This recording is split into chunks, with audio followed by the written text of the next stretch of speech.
12वीं सदी की बात है। इंग्लैंड के एक बेन नाम के किसान ने जमींदार जो से जमीन खरीदी। सौदा 10 सोने के सिक्कों के बदले 40,000 स्क्वायर फीट जमीन का हुआ था। लेकिन बेन ने जब जमीन नापनी शुरू की तो जो को लगा कि बेन का स्केल 1 फीट से बड़ा है। ये डंडा तो 1 फीट से बड़ा लग रहा है, ऐसे तो तुम ज्यादा जमीन ले लोगे। तुम्हें कैसे पता कि ये डंडा 1 फीट का नहीं है? इसे हमार वाले 1 फीट के डंडे से नाप लेते हैं। मिल्क का मिल्क और वाटर का वाटर हो जाएगा। पर हम कैसे मान लूं कि तोहार डंडा 1 फीट का ही है? काहे कि हम इसे कल ही जॉनी कारपेंटर की स्केल से नापे हैं। जॉनी का स्केल का आसमान से आया था, वो भी तो गलत हो सकता है। घंटों की बहस के बाद दोनों अपनी समस्या लेकर राज दरबार पहुंचे और महाराज को पूरी बात बताई। बस इतनी सी बात? ऐसे झगड़े पहले भी हुए हैं, इसीलिए मेरे परदादा किंग हेनरी ने 1 फीट का डंडा तहखाने में रखवा दिया था, जिसे नापने के बाद कंफर्म हो जाएगा कि किसका डंडा सही है। महाराज की बात सुनने के बाद बेन के मन में सवाल आया, पर महाराज उई डंडे को कैसे नापा? ऊ को नापने वाली स्केल भी तो गलत हो सकती है।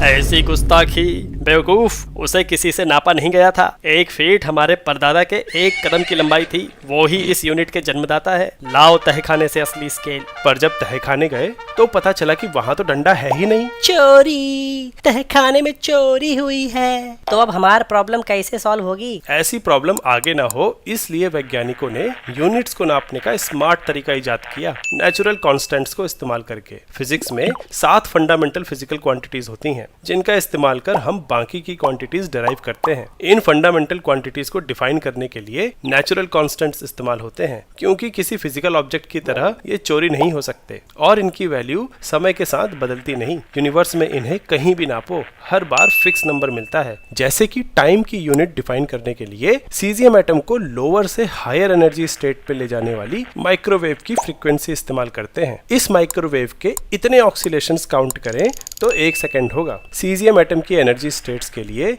ये माइक्रोवेव कभी बदलती नहीं। वैसे ही लाइट की स्पीड भी कांस्टेंट है और 1 मीटर उस डिस्टेंस के बराबर होता है जो लाइट 1 सेकेंड के 299,792,458 हिस्से में वैक्यूम में ट्रेवल करती है। ये लेंथ कभी भी नापो, ये बदलेगी नहीं। ऐसे ही बाकी यूनिट्स भी किसी न किसी नेचुरल कांस्टेंट से डिराइव की जाती हैं। अब हम स्पीड ऑफ लाइट कैसे नापें? हमारे प्रॉब्लम का क्या? उसका जवाब तो कमेंट्स में ही मिल सकता है। स्टोरी वाइज का लक्ष्य है इंडिया के लिए एजुकेशन को इंटरेस्टिंग और आसान बनाना, इसलिए हम मुश्किल कॉन्सेप्ट्स को कहानियों के जरिए मजेदार बना रहे हैं और आप इस मिशन का हिस्सा बन सकते हैं हमारी मेंबरशिप लेकर। ये एक छोटी सी मदद हमारे लिए बड़ा सहारा बन सकती है, जिससे स्टोरी वाइज की टीम पूरे सिलेबस को कहानियों में पिरोकर आप तक पहुंचा पाए।